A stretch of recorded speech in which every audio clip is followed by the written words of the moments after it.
우리 오늘 신명기 21장 말씀을 가지고 장자와 불효자라는 제목으로 같이 말씀의 은혜를 나누고자 합니다. 오늘 본문이 이제 두 단락으로 되어 있죠. 그래서 뒤에 보면은 이제 18절부터 21절까지가 이제 불효자에 관한 그런 규정인데, 불효자를 심지어 처형할 것을 규정하는 그런 규정이 나오고 있어요. 그럼 부모를 거역하는 페류나가 버젓이 살아갈 수는 없다라고 지금 이야기를 하고 있는 것이죠. 여러분, 그 성경의 효 사상을 우리가 좀 잘 정리해 둘 필요가 있는 것 같아요. 성경에서 효라는 단어, 그러니까 헬라어로는 유세베오라는 단어인데, 이 단어가 사실은 성경에 딱 한 번밖에 안 나옵니다. 효도라는 단어가 사실은 성경에 딱 한 번밖에는 안 나와요.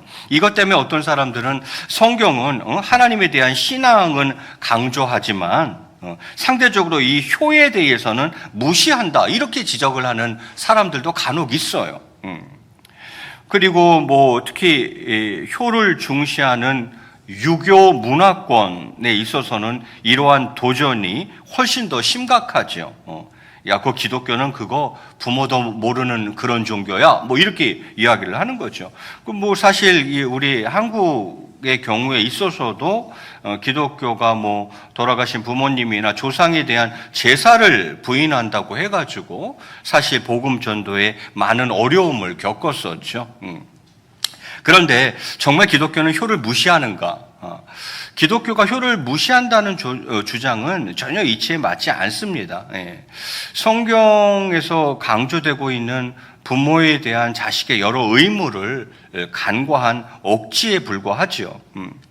여러분, 오늘 본문에서도 그러지 않습니까? 아비의 말이나 그 어미의 말을 순종하지 아니하고 부모가 징책하여도 듣지 않는 아들은 사형에 해당된다라고 규정을 하고 있죠. 그렇게 함으로써 이것은 역설적으로 효도를 강조하고 있는 것이거든요. 성경에 보면 효라는 단어가 한 번밖에 안 나오는 거지, 사실 성경은 효에 대한 교훈으로 가득 차 있죠. 부모를 공경하라, 부모에게 순종하라, 또 부모를 경외하라, 그렇게 이야기하지 않습니까? 또 부모를 즐겁게 해드려라, 부모님께 꼭 보답하려라, 또 부모님의 그 의사를 존중해드려라, 그리고 그 유지, 남긴 뜻이죠, 유언이죠, 그 유지를 잘 받들어라. 성경엔 이런 이야기들이 가득 차 있단 말이죠. 부모에게 꼭 언행을 삼가해라, 그리고 부모를 경홀히 여기지 말라, 부모 앞에 거짓말하지 말라, 부모를 거역하지 말라, 이런 말들이 성경에는 가득합니다. 그런데 어떻게 기독교는 효에 대해서 무관심하고 효를 무시한다라고 이야기할 수 있겠습니까? 절대 그렇지 않죠.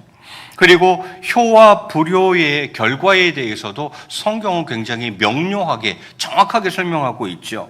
효를 행했을 때는 어떤 보상이 있고 불효를 행했을 때는 어떤 형벌이 있는지까지도 성경은 정확하게 이야기하고 있어요.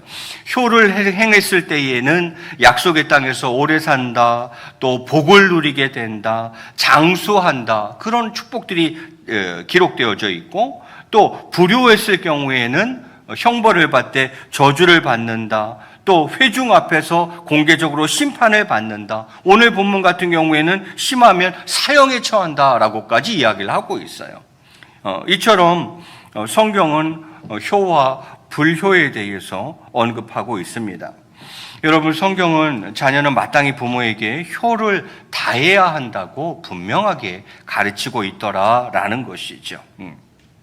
자, 그러면서 오늘 본문 또 전반부에는 장자에 대한 규례가 나오고 있어요. 15절부터 17절까지가 그 내용들인데, 여러분, 이스라엘에서 장자는 특권을 가지고 있습니다. 어떤 특권들을 가지고 있습니까? 먼저는 아버지의 축복을 받죠. 가족의 대표인 그 아버지의 축복을 장자가 받고, 또 이 형제들 중에서도 장자는 지도자적 위치를 차지하게 되죠. 같은 형제일지라도 장자는 지도자적 위치를 차지하더라라는 거죠.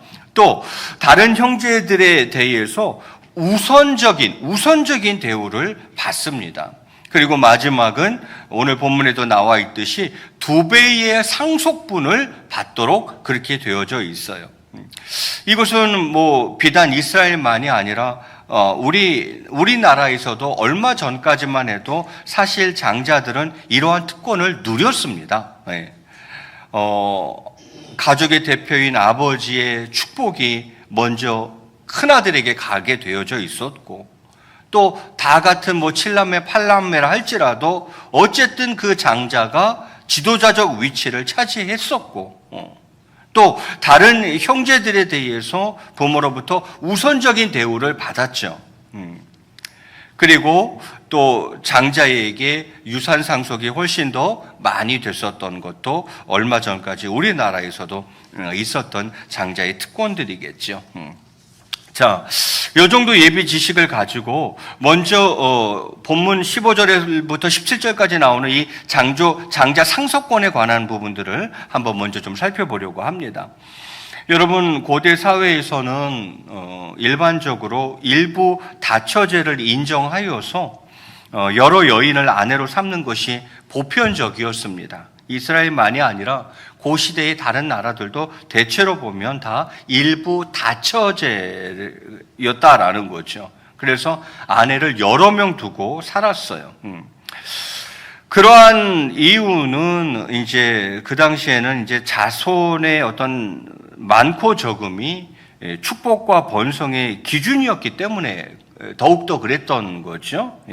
자손이 많아야 힘 있는 가정이 되고 힘 있는 가문이 되고 또 그것이 또 축복의 기준이었기 때문에 일부 다처제가 좀 보편적이었다 이렇게 볼 수 있죠.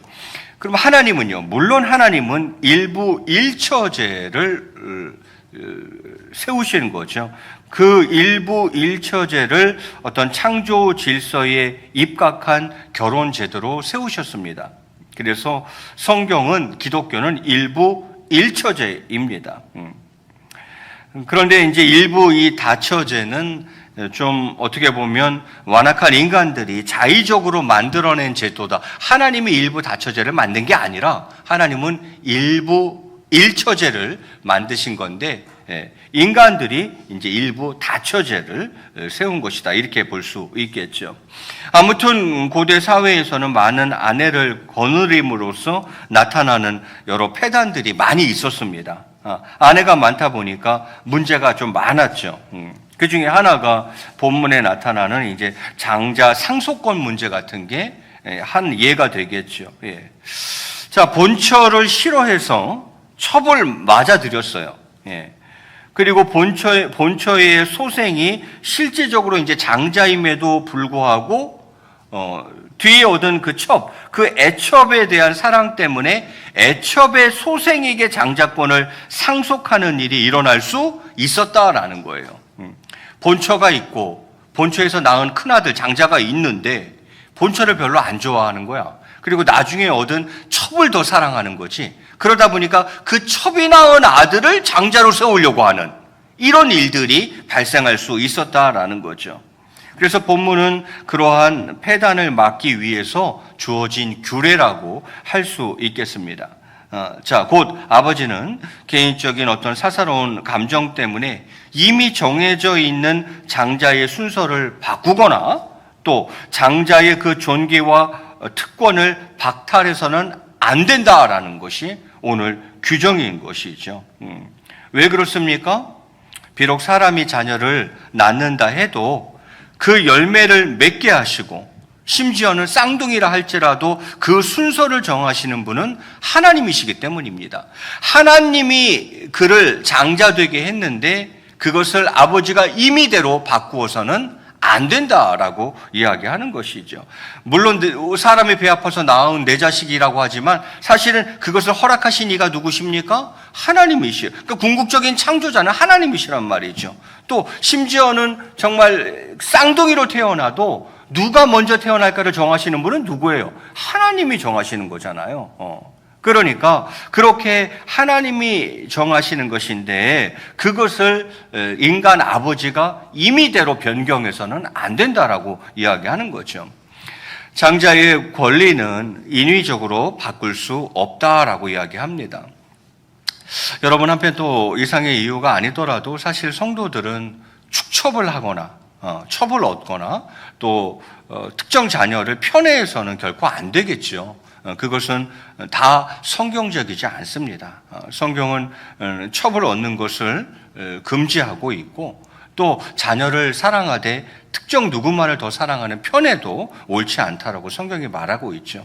여러분, 이런 축첩의 결과나 편애의 결과가 무엇인지를 성경이 잘 교훈해주고 있지 않습니까? 예를 들면 아내를 하나만 얻었으면 문제가 없었을 것을 아내를 여럿 얻어서 문제가 된 케이스가 뭐가 있습니까? 아브라함이 그 케이스예요. 여러분, 아브라함의 자손들이 보면 그 하갈을 통해서 얻은 이스마엘의 후예가 지금 누굽니까? 아랍 족속이에요. 아랍 족속. 이게 다 이스마엘의 후예란 말이에요. 그러니까 아브라함이 그냥 이제 사라만 얻고 거기서 이삭만 얻고 했으면은 문제가 없었을 텐데, 이게 사라 말고 사라의 몸종인 하갈을 아내로 얻어가지고 이스마엘을 낳았잖아요. 그리고 후에 사라가 진짜로 이삭을 낳았고요. 그 이삭이 이스라엘 후손들이고 이스라엘 자손들이고, 그 이스마엘이 낳은 자녀들이 아랍 족속들이에요. 그 싸움이 사실 지금까지 있잖아요. 지금도 이스라엘과 주변의 그 아랍 족속들과의 전쟁이 지금까지도 있단 말이에요. 이게 어디서 비롯된 것입니까? 아브라함의 축첩에서 비롯된 일이라 이 말이에요. 이렇게 심각한 문제가 야기될 수 있다라는 거죠. 또 자녀들을 많이 두니까 또 자녀들 사이에 또 첩을 많이 두니까 또 자녀들 사이에 또 갈등이 야기되어지는 경우들도 있고요. 다윗 같은 경우도 노년에 보면은 그 아들들을 피해가지고 도망 다녀야 하는 어떤 비극적인 결말을 겪지 않습니까? 그것이 다 이유가 무엇입니까? 축첩으로 말미암은 결과들이죠. 그리고 편애는요, 대표적인 예가 야곱이죠. 야곱은 요셉을 너무나도 편애한 탓에 결국은 정말 비참한 생애를 살아야만 했다라는 것이죠. 예. 아시죠? 야곱의 아내인 리브가는 결국은 요셉을 못 보고 죽는 이런 리브가래. 이삭의 아내 리브가는 자식인 야곱을 외삼촌 집에다 보내놓고 결국은 그 야곱을 못 보고 죽는 이런 비참한 일들도 발생하고 그러지 않습니까? 그래서 축첩과 편애는 안 된다는 것이 성경이 가르치는 바예요. 예. 폴란드 그 격언에 그런 말이 있어요. 폴란드 격언에 최초의 아내는 신이 주고, 그러니까 첫 아내는 신이 주고, 두 번째 아내는 사람이 주고, 세 번째 아내는 악마가 준다. 그런 폴란드 격언이 있어요. 예. 그래서 조강지처 본처만 있어야 된다라는 거죠. 자, 그런데도 이제 본의 아니게 아내가 여럿일 경우에는 이 장자 상속권이 이제 문제가 되니까 이 부분을 오늘 성경이 하나님께서 딱 정리를 해주시고 계신 것이죠. 제가 오늘 본문을 좀 빠른 속도로 한번 읽어보겠습니다. 21장 15절에서 17절까지가 바로 장자 상속권 문제인데 제가 봉독합니다. 어떤 사람이 두 아내를 두었는데 하나는 사랑을 받고 하나는 미움을 받다가, 그러니까 사랑받는 아내가 첩인 거예요. 첩. 그리고 지금 미움을 받고 있는 거는 본처죠. 자, 하나는 미움을 받다가 그 사랑을 받은 자와 미움을 받은 자가 둘 다 아들을 낳았다 하자. 그러면은 그 미움을 받은 자의 아들이 장자이면, 자, 자기의 소유를 그의 아들들에게 기업으로 나누는 날에 그 사랑을 받는 자의 아들을 장자로 삼아 첫 참장자 곧 미움을 받는 자의 아들보다 앞세우지 말고, 이렇게 되어 있어요.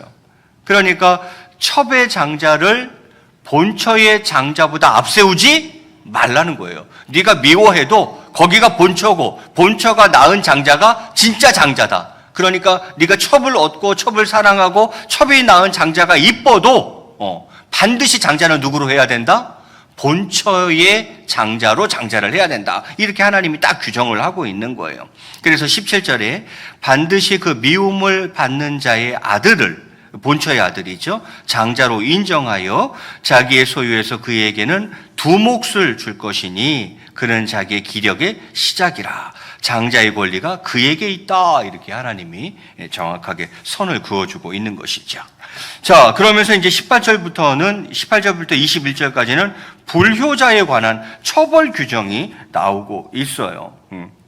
여러분, 물론 부모가 자식을 고발하여서 죽도록 내어준다는 것은 인륜에 어긋나는 처사로 보일 수 있죠. 그런데 이 성경이 강조하는 바는 죽이라라는 거에 포인트가 있는 게 아니죠. 자, 이 본문은 결국 가정의 질서가 얼마나 중요한 것인지를 우리에게 가르쳐주고 있는 거예요. 가정의 질서가 굉장히 중요하다라는 거죠. 또한 부모의 권위가 얼마만큼 존중되어야 하는지를 우리에게 보여주고 있는 것이죠. 여러분, 가정의 질서가 무너지면 안 돼요. 가정뿐만이겠습니까만은 어찌되었건 질서가 있어야 된다라는 거죠. 그리고 반드시 부모의 권위는 존중되어야 한다. 그것을 오늘 본문이 우리에게 가르쳐주고 있는 거죠. 제가 역시 이 본문도 빠른 속도로 한번 보도록 하겠습니다. 18절에 이렇게 시작합니다. 사람에게 완악하고 패역한 아들이 있어 그의 아버지의 말이나 그의 어머니의 말을 순종하지 아니하고 또 부모가 심지어 징계하여도 순종하지 아니하거든. 이렇게 되어 있어요. 참으로 완악하고 패역한 아들인 거죠. 부모가 그렇게 징책을 하여도 말을 듣지 않는 그런 상황인 거죠. 그러면 어떻게 해야 되는가? 19절에 그의 부모가 그를 끌고 성문에 이르러 그 성읍 장로들에게 나아가서 이렇게 되어 있어요. 성문, 그 당시의 성문은 재판장으로도 쓰였거든요. 그리고 이 성읍의 장로들 역시도 그 지방의 재판관 역할을 했단 말이에요. 그러니까 그 아들을 재판장으로 끌고 가라는 거예요. 재판관들 앞에 세우라고 이야기하는 것이죠. 그러면서 20절에 그 성읍 장로들에게 말하기를 우리의 이 자식은 완악하고 패역하여 우리의 말을 듣지 아니하고 거기다가 방탕하며 술에 잠긴 자라 이렇게 이야기를 하면 그러니까 이제 도덕적인 상태가 해이해져 있는 거죠. 날마다 그냥 술로 고주망태가 되는 거죠. 그리고 술 취해서 온갖 부도덕한 행위를 일삼으며 사는 그런 자식인 거예요. 그러면 말이라도 좀 들으면 좋은데 아무리 말하고 심지어는 징계를 하고 징책을 해도 말을 듣지 않는 이런 자식인 거죠. 자, 그러면은 그것을 재판관들에게 그대로 고하라는 것입니다. 그러면 이제 어떻게 합니까? 21절, 오늘 마지막 말씀인데요. 한번 같이 읽겠습니다. 시작. 그 성읍의 모든 사람들이 그를 돌로 쳐 죽일지니 이같이 네가 너희 중에서 악을 제하라. 그리하면 온 이스라엘이 듣고 두려워하리라. 온 이스라엘이 듣고 두려워하리라. 이 말은 결국은 무엇입니까? 이것을 통해서 교훈을 삼도록 하겠다라는 거예요. 일벌백계라 그러죠. 이 일을 통해서 모든 사람들이 부모를